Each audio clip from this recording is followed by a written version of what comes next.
Hey everyone, Knux333 here, and today I'm going to be doing my first ever review on this channel. I was going to do this thing where I was going to save reviews from my second channel, but as of recently, I've been working out some issues just with my first channel. So I'm just going to keep everything here for now and save my second channel for a backup plan. For now, my second channel is on a huge delay, but if you want to check it out, you can still check it out, but I leave nothing special there. So today I will be doing my first review on this channel, and as you can tell, this review is on Sonic Lost World. Now keep in mind that my idea of reviews and many other people's ideas of reviews are like 9,000 times different. Here's my idea of reviews. Since this is my first review, I'm going to explain how I'm going to be doing my future reviews real quick, show how I'm going to break it down, and then give my thoughts on this game and as a whole, and then wrap it up. Now keep in mind that I don't have a review score, so I'm not here to say game's bad, 0, or game's good, 10. I'm just here to give thoughts on it and to share what needs to happen, how the game reflected on me. That's how my reviews will go. Long story short, I'm going to give my thoughts, and yeah, that's pretty much it. Okay, also, one more thing. My reviews will be spoiler contained because I have this thing where I always run off my mouth and a spoiler leaks out. So, if you don't want any spoilers, I would say the worst of the spoilers would be story. And I'll admit, to me, story is not that important, but if the story is that important to you, I will leave a button in the description. That button will skip my story review, and you can not get any spoilers from the story. Just click the button in the comment section and you can skip the story part of my review, and then you get no spoilers. But for now, I'm just gonna jump into everything that isn't story, and then story will be maybe towards the end, and that's pretty much it. Okay, so let's get started. Sonic Lost World is the latest Sonic game. Unlike some previous Sonic games that we've been having for a while, I guess you could say, or this really isn't surprising, but this game, along with the 3DS version, were Nintendo exclusive, meaning Wii U and 3DS. The version I will be reviewing is the Wii U version and the Deadly 6th edition, because for some strange reason, even if the game had been out for like quite a while, I still managed to get my hands on a Deadly 6th edition. That's not a good sign. It possibly shows that the game didn't really sell out in the bonus content, or possibly there were some returns maybe, I don't know. Minus that, let's jump into the review. So the first thing I feel I should talk about is gameplay, because people want to hear about gameplay, and since that's the most important aspect, I want to get that out the way before I get into the other elements. Now, the gameplay of Sonic Lost World. When I first jumped into the game, it was very, it took some time to get used to. The controls, I felt, needed how do I say this? The controls really needed some time to get used to. And once you get used to the controls, you get a very adventure feel from the 3D stages. At least the 3D stages, you can actually get an adventure feel. And the reason why I use Sonic Adventure is because I recently got done on a play on Sonic Adventure. So coming fresh out of that game and into this game, I always tried to compare it to Adventure so that I could get a basic feel on how it works. The analog stick and how Sonic moves is a bit clunky, I will admit. Sonic moves very stiffly, if I have to say so. I mean, he just moves, the way he moves, it's like when you push the analog stick, he doesn't smoothly move. It's as if he stands there for a second and then he goes at little times. Some previous Sonic game, when you moved Sonic, he smoothly took off, but with this game, it feels a little automatic, as if you're guiding him too much, and I don't want to get a feel like that from the Sonic game. It kind of gets a little annoying, and I know many Sonic games that play exactly like this, so this is nothing exactly new. In terms of basic movesets, you've got Sonic's trademark spin dash and stuff like that, but his moves are really different in this game. First of all, one of the major changes is how he runs. Just moving the analog stick does not get Sonic moving at all. He just walks. You must hold the back button, which is the R trigger. I use the R trigger. From how I'm holding the Wii U gamepad right now, I use the R trigger. And you must hold it so that Sonic can at least run. If you hold the L trigger, and you know, Sonic will do a spin dash move, which basically is like a boost from Generations, but nothing compared to the boost to Generations. Many people compared it to the boost to Generations, but it's not. It's basically Sonic's trademark spin dash, but it has boost-like effects, and I find that so annoying to use. With boost, at least you could have control in a lot of areas. With the spin dash, you're in a ball and you mostly go in one straight line, and if you try to turn or if you try to change directions, your spin dash will most likely end. Then you gotta try and start up another one. This is kind of an annoying little thing to me that I found, so I never found myself using the spin dash unless I was bored and I just wanted to spin dash across the land. That was happened to be in my way. Other than that, I never found myself using the spin dash. The homing attack even feels a little different with this game. What you do is, rather than just home attack one enemy that can be possibly in your way, you mostly find enemies in bunches. Sometimes you'll find those single enemies, but most of the time you will find enemies in bunches. This is something that kind of annoys me in a way, because most Sonic games have this thing where the enemies are a little scattered out. You have different encounters with them. You gotta get different strategies to get past them, but what kind of ticks me off about enemy placement in the gameplay is that every once in a while the enemies will be bunched up together, so you have to perform a homing attack combo, and homing attack combos are a little broken.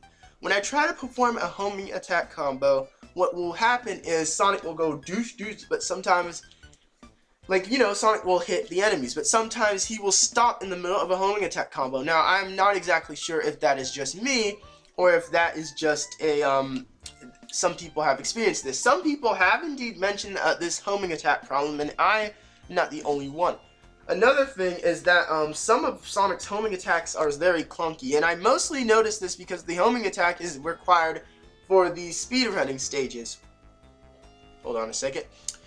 And the speedrunning stages is basically where Sonic will, you know, rush through the level and he can't stop. So sometimes to get over a cliff, you will have to use a quick homing attack across enemies, but Sonic sometimes will find himself stopping and falling to his death, or sometimes not. When he gets done performing it, he'll mess up and get hit by an enemy and lose rings, or possibly smack dead into it and die. This was majorly annoying, which is why I avoid the pathways that led to speedrunning sections a lot, and there's only like one that is really fully required. I think there's like another in Sky Road, but other than that, that's pretty much it. Minus that, I still have more problems with the game. Another thing that annoys me is holding the run button. I found myself holding the right trigger, the run button, a lot, and to me this was not really a problem because it was actually a little comfortable. It gave you a little bit of a grounding, but the problem was whenever you had to let it go in order to adjust yourself to try to platform, because trust me, you will find yourself letting that button go to try and get a hold of platforming. I kid you not, you will always find yourself letting that button go in order to platform.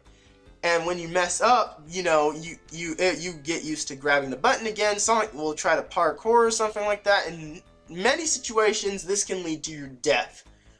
Numerous of times. Some levels will eat up your lives. I kid you not. Other than that, yeah. I would say that lives are a problem, but lives are no longer a problem because two reasons. One of the reasons is that when you collect 100 rings, you get lives again, so whoopee for that, and that was in the update. Keep in mind that I will also be including the updates that recently came, and up until now, so yeah, check the date if you don't know how far in the updates it's gotten. And the second reason why lives are not a problem at all is if you download the Yoshi's Island DLC, which is for free. The Yoshi's Island DLC is the #1 way to rank up on lives. You just go to the stage, rank up on lives, go to a stage, get 10,000 points, go back, rank up on more lives, and you will find yourself at 99 lives, which is the max limit if I'm correct, because that is as high as I could go whenever I was playing it that way.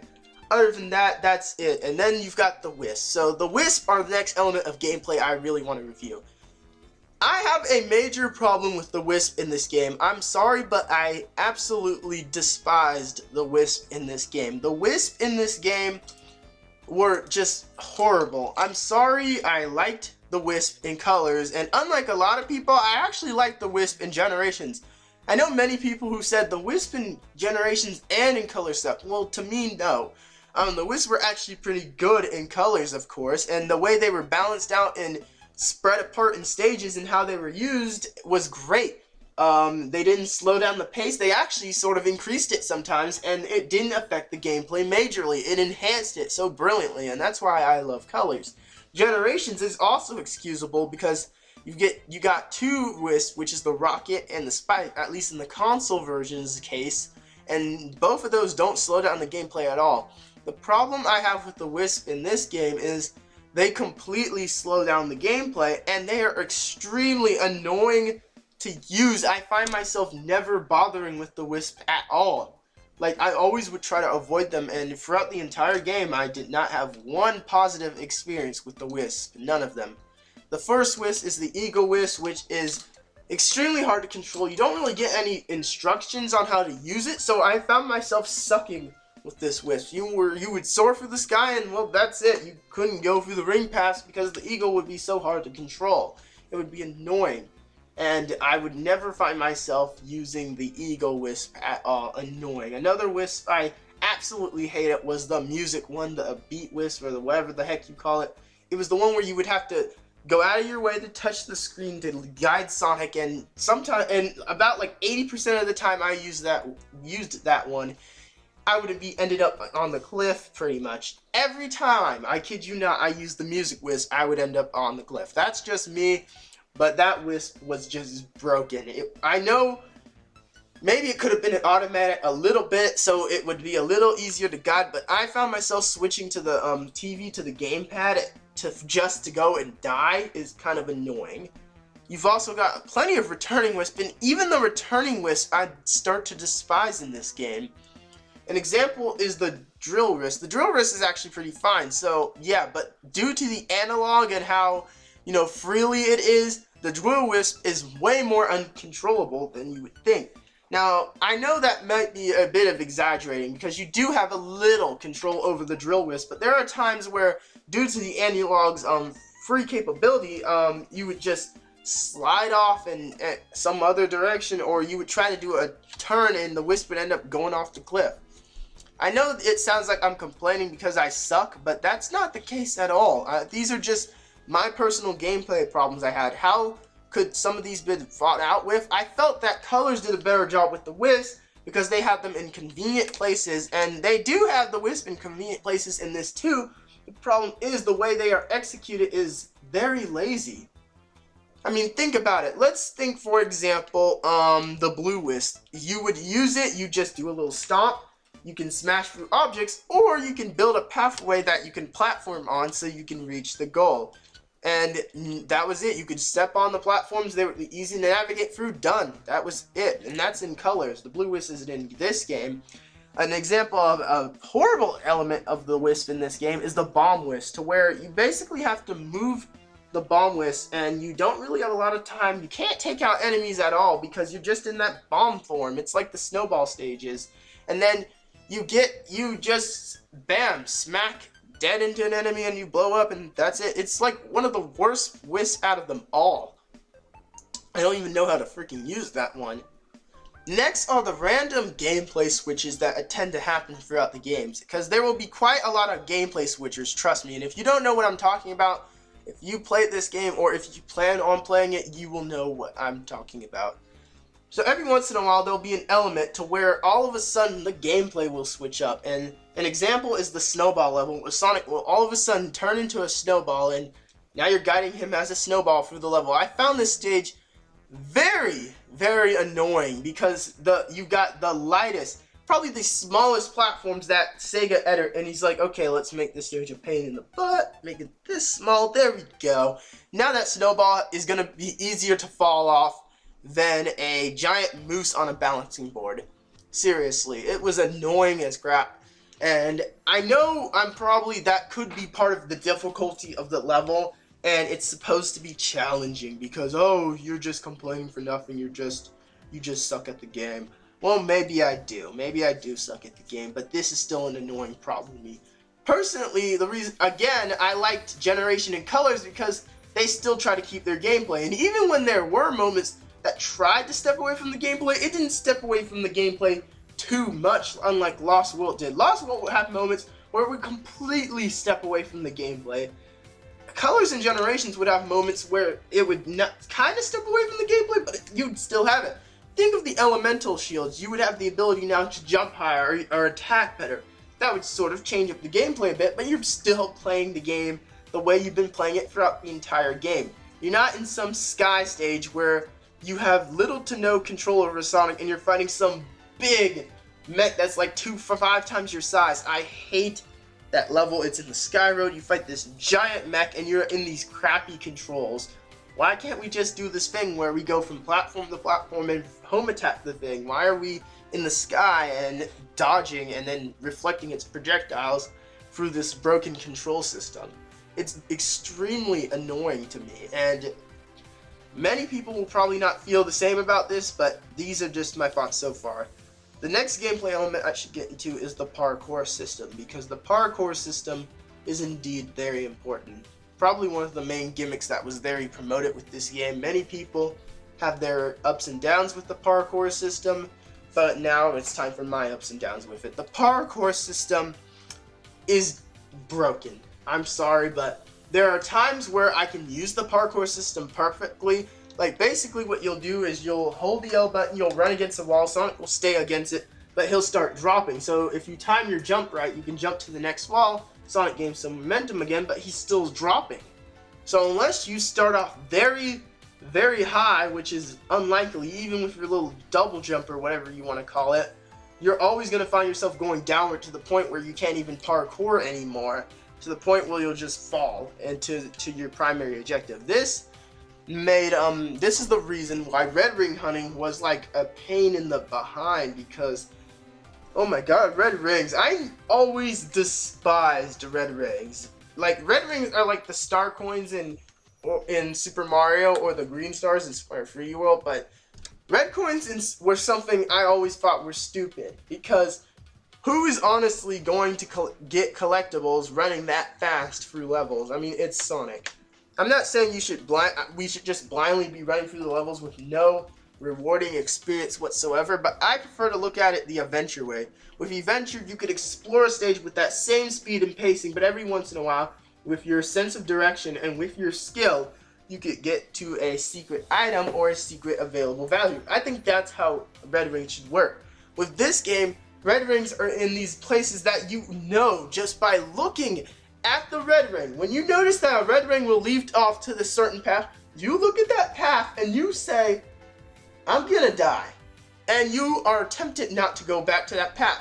And that also tempts you not to go back to that level, because you have zero reason whatsoever to go back to that level. So it really discourages you and kind of decreases the replay value. I'm not saying that every once in a while I don't go back to this game, because I do, to try to get a better footing on it. And I especially had to go back to this game a lot in order to make this review, of course, or else I would be talking out of my ears. And minus that, we need to get to the main point here. Now that the gameplay is summed up, here's my final thoughts on the gameplay. The gameplay is okay. I hated all the gameplay styles. I didn't like the Wisp, and the red rings didn't exactly enhance the experience. Even items are not that great, because when they're like the Wisp, you go on the bottom screen, you activate the item. Sure, you get shields, which aren't that improving. I mean, you get one hit from an enemy, which is very useful, because in this game, you will find yourself being hit with an enemy by an enemy like all the time. And minus that, yeah. Then I should get into bosses. Bosses, okay. I'm not going to mention the final boss right now, because I'll save that up for story. And I don't want to spoil anyone. Okay, so bosses. The bosses, as you can see, are the Deadly Six. And the Deadly Six, in terms of their boss fights, are quite annoying. To most people say that the Deadly Six are quite easy, especially if you use the charged homing shots. To me, the Deadly Six are actually kind of challenging, and I don't really have a problem with some of their boss fights, but some of their boss fights are kind of annoying and can be generic. Now, let me look at each boss fight. First, you've got Zaz. Zaz, to me, fights like a freaking Koopaling. He just has this very predictable attack pattern, and you just get by him, launch a couple of charge homing attacks, and he's down for the count. That's it. The Master Zek, the blue guy who's next to Zaz, he's okay. He has an okay boss fight. Personally, most people just jump over him and smack him. I don't know why I couldn't exactly do that. Again, maybe that's just me sucking at the game. Who knows? So I had no problem with his boss fight. Zora's boss fight was a little on the easy side too. But I will admit, his second boss fight is a bit of a challenge. It's so annoying. And I actually find that fight creative. The yellow guy, Zomom, or I may be pronouncing these names wrong. The yellow guy. The yellow dude had some pretty interesting boss fights, and for a second world boss, he was probably the Deadly Six member that I had the most troubles on, actually, because I don't know why, but that sandstorm chasing level always freaking got me. So I'll give it to that dude. Yeah, I felt some of these fights could have been a little more better implemented, especially the free fights with the Deadly Six, because Zaz, you fight 2D like twice. Zora, you fight him 2D too. The Master dude, I think you pretty much fight him 3D like both times. I'm not 100% sure, but the 3D boss fights in terms of that were kind of pathetic. 2D boss fights were good as usual, but they could have had some stepping up. Now, Zavrik was probably that boss who disappointed me the most, especially the final Zavrik fight. The thing that annoyed the crap out of me for the final Zavrik fight was, oh my god, Bowser clone. I'm just gonna go ahead and say that now. Bowser. Zavrik's final fight is literally Bowser clone. It was kind of annoying, and I was looking forward to a good fight with Zavrik for his finale, but for his finale, just Bowser clone. And to me, that's just my initiative thoughts on that fight. If you have any other thoughts otherwise, then that's cool. But to me, it felt like a Bowser fight, and now people have more of a reason to compare this to a Mario game. So overall, the gameplay, I have to say, is a little shaky. Could have been improved, and yeah, that's pretty much it. Those are my final thoughts on gameplay. If I missed anything, let me know in the comments below, and I apologize for that, but that's my overall thought on the gameplay. And now I'm going to review a few more things about this game, and then we're gonna move ahead and end this off. But first, let me do a quick cut.